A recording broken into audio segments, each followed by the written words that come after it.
Greetings YouTube and welcome to the Blue Corner, and in this video, as you can tell, it's going to be more Card Right Vanguard content. For me in particular, I'm going to give you guys a deck profile of what I've been working on for the last while, and it is the Regalia deck that I've basically gone just hard after since the release of Brilliant Strike. Like, I went and got out those trial decks that you saw before, and then I went out and picked up the stuff needed to finish the deck.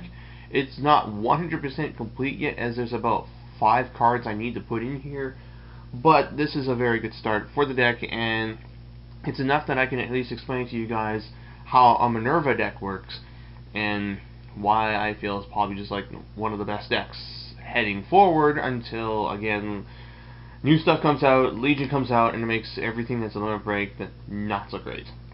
Although, in the future, this deck will again become good when we get an extra booster that gives Genesis the ability to go Legion, and I've seen Japanese lists that still run Minerva and Angelica even in a Graysoul deck. So, yeah. Let's begin, and I'll start with the starter. This is Battle Maiden, I don't even know why I even try to pronounce these names. I just can't. Anyway, it's got your standard Forerunner ability, so you ride the grade 1 on top of it, you move this thing to the rear, and its ability is when your grade 3 Vanguard is boosted by this, you can soul charge 1. So it doesn't do very much in the early game, but once you ride Angelica and Minerva, you'll be getting an additional soul charge each turn, which can sometimes be just enough for you to get to a limit break. I mean, not a limit break, but be able to use one of the soul blasts, because you'll sometimes just have 2 in the soul. So then by the time you ride your grade 3, you'll get to 3, which allows you to soul blast off for Minerva or Angelica, and hopefully by that point you'll be able to soul charge some more.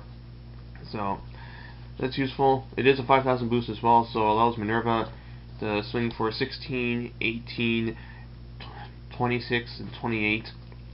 Very important numbers. And speaking of Minerva, let's just get right down to her. One of the best cards in the game, Omniscience Regalia, Minerva.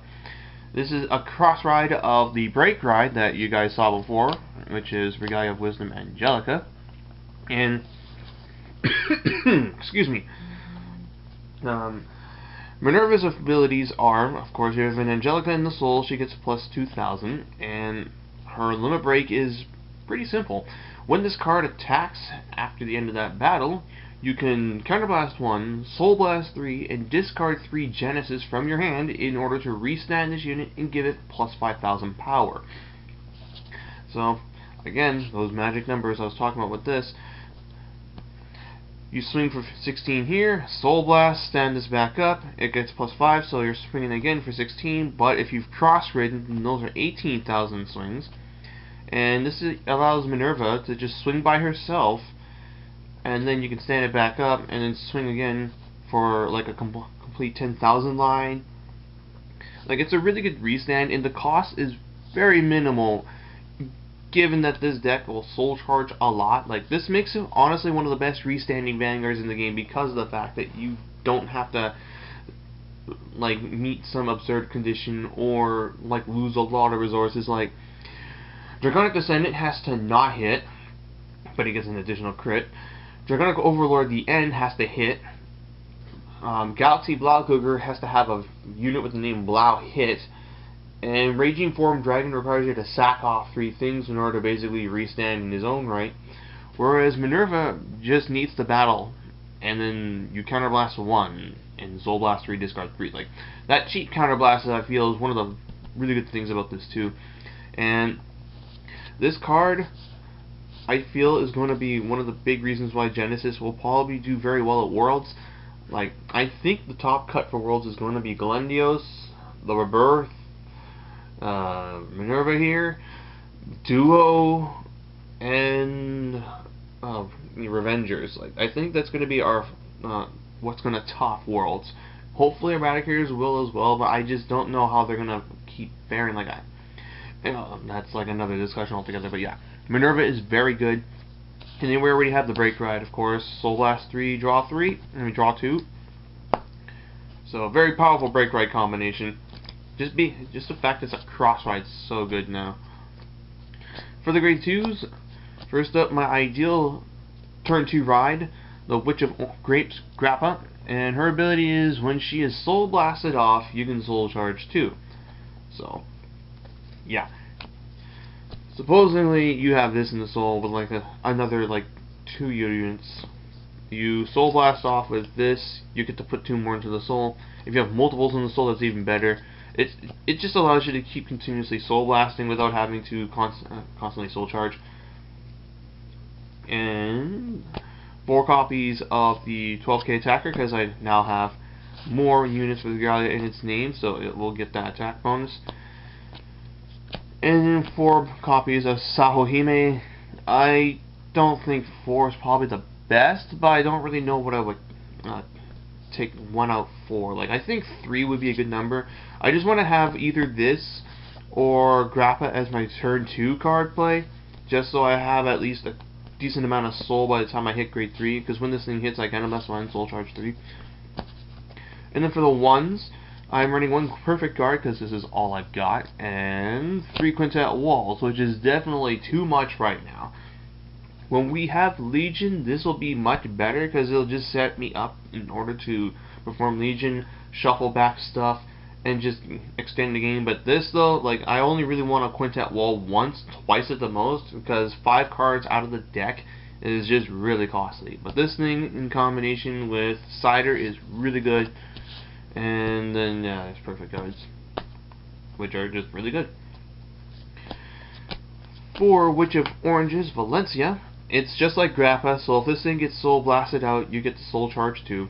So, this is my ideal turn 1 ride, Grappa is my ideal turn 2 ride, and if I have soul blast out both of them for the effect of one of my guys, then I get the soul charge 4, which lets me perform another 3 card soul blast. So, yeah, that's pretty good. 3 copies of Ordained Owl. This is a really good unit that's only going to get better as we get more Regalias. His ability is, as many times as you want per turn, you can take a grade 3 Regalia from your drop zone and put it to the bottom of your deck to give a grade 3 Regalia you control 5,000 power for the turn. And, well, seeing how this deck soul charges, there's a very good chance you're going to have extra copies of these in your soul that you'll probably soul blast out for Minerva or Angelica, and Ordained Owl just lets you take those soul blasts and convert them into more power, as this not only works on your vanguard, but you can also power up your rear guard by an extra 5,000, which allows you to hit for big numbers. Like, you could just throw it all into your vanguard if you know they don't have perfect, or you're thinking they have a quintet. You can make your Minerva swing for a potential 30 to 40,000 just because you broke road that turn, or you can just give your guy an extra 5,000, making so they need more triggers to guard, and you can give your rear guard an extra 5,000 or 10,000 or 15,000, just so they have to use more resources to guard that too. And God forbid if you hit triggers, what with your 2 drive checks you're getting that turn, yeah, that's very much a possibility. Very good card. Very good card. And lastly, 2 copies of Cider, which is just here to work with the quintet walls and other guard plays. Like, because I have units that benefit from being soul blasted, I want them in the soul.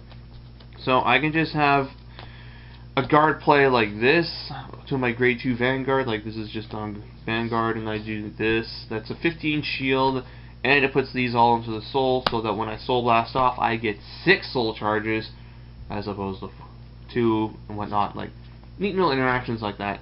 Although in the future, I think it's probably going to get cut for better Oracle, not Oracle Think Tank, Genesis cards. And that's it for my ones, so I'll throw my triggers, and this is where things are not ideal because I only have 8 criticals for Genesis, so I'm forced to run only them, 4 heal and 4 draw. These need to be replaced with another set of critical triggers, because with this deck, you're going to be drawing stuff, you're going to be going through your deck very quickly because of soul charging, so the possibility of hitting critical triggers off your drives are very high, and draw triggers aren't really needed, and I just want to at least hit a critical when you're using Minerva, because then that's 2 attacks with a 3 damage vanguard. So, with a 2 damage vanguard. But, yeah, that's what I got so far. And I have to say, I'm really enjoying how this deck plays. It's a bit different from what I'm used to, but that's not a bad thing. And I'll just, keep working on this, seeing as, again, this is a deck that will get support in the future, I figure it would have been a good investment on my part just to get this stuff now, because I don't think Minerva cards are going to go down in value. They might actually go up in the future. So that's my justification for just going so hard after these guys. It's a good deck now, it'll be a good deck later, so yeah, let's just do that. So, yep. If you guys are also playing Regalia, Genesis, and you have any suggestions on how I can fix this build up, by all means let me know. I'm still very new to the theme. I've only had a couple weeks now of testing on this, but I am liking what this thing is capable of. It is a little bit luck based though because of soul charging as a mechanic, but then again, I do enjoy playing Lightsworn and Yu-Gi-Oh, so it's almost kind of actually the same. Soul charging, milling, except your soul charging is so much better than milling. Anyway, yeah, that's all I gotta say here, so thank you guys for watching, and until next time, this is BlueStar99, jacking out.